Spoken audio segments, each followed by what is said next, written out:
अनमोल वचन के सागर में डुबकी लगाने के लिए तैयार हो जाइए। यहाँ ज्ञान की लहरें आती रहेंगी और लहरें लेना किसे पसंद नहीं।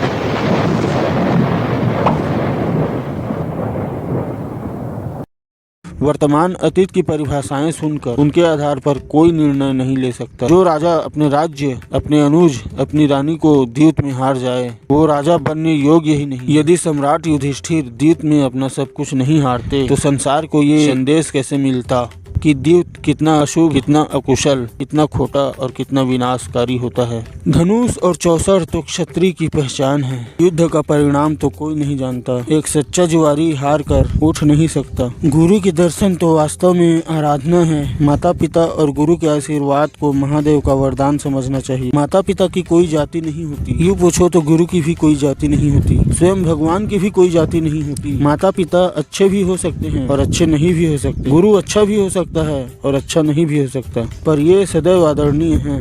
रणभूमि की ओर जाने से पूर्व अपनी माता और अपने गुरु का आशीर्वाद लेना न भूलना। योद्धा आशीर्वाद के अस्त्रों या शस्त्रों का उपयोग नहीं करते, वो अपने बाहुबल और धनुष के बूते पर रणभूमि में उतरता है। मनुष्य वही है जो अपनी वैवाहिक जीवन की खींची हुई लक्ष्मण रेखा का उल्लंघन न करे। धर्मानुसार दूसरों की पत्नी का आदर करना चाहिए। मनुष्य को पाप और पुण्य, धर्म और अधर्म के बीच का अंतर मालूम होना चाहिए। नातों का चक्कर भी अजीब होता है। उसका मोह कभी कभी बहका भी देता है। मोह और भक्ति में यही तो अंतर होता है। भक्ति अपने आप से अलग होने का नाम है और मोह सबको अपने अंदर समेट लेने का। मोह तो परिणाम के विषय में सोचना जानता ही नहीं। प्रजा राजा की संतान समान होती है। राजमुकुट के साथ ये प्रतिज्ञा भी जुड़ी होती है कि राजा प्रजा की सुरक्षा के लिए उत्तरदायी है।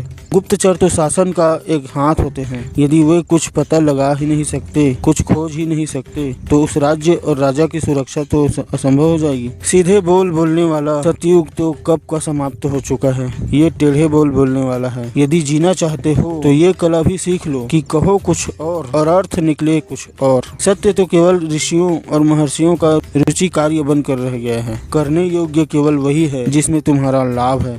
युवराज तो महाराज के विरुद्ध कुछ कर ही नहीं सकता। विजय यात्रा के आरंभ से पहले पराजय के सारे मार्ग बंद कर देने चाहिए। रणभूमि में अस्त्र नहीं लड़ते, चाहे वो दिव्यास्त्र ही क्यों न हो। रणभूमि में योद्धा लड़ते हैं और उन्हीं की जीत और उन्हीं की हार होती है। युद्ध की ही भांति द्यूत में भी हार जीत का कोई व्याकरण नहीं होता। कभी कभी उत्तम श्रेणी का खिलाड़ी भी हार जाता है। नामों से भयभीत होना क्षत्रिय को शोभा नहीं देता। ये क्रोध जो भी कोई वीर पी ले अमृत समान होता है। चाहे युद्ध हो या द्यूत, कपट नहीं करना चाहिए। नदी की मछली भी तैरने में निपुण होती है, मगर इसका मतलब ये तो नहीं कि वो तैर कर सागर को ही पार कर लेगी। पिता के आकार का मापदंड लेकर पुत्र के आकार को मापने की भूल नहीं करनी चाहिए। मूर्छित योद्धाओं की हत्या एक क्षत्रिय की मर्यादा नहीं। पुत्री उस दिन बड़ी होती है जिस दिन उसके योग्य कोई वर मिल जाए। पुत्री पराया धन होती है। भारतवर्ष योद्धाओं का देश है।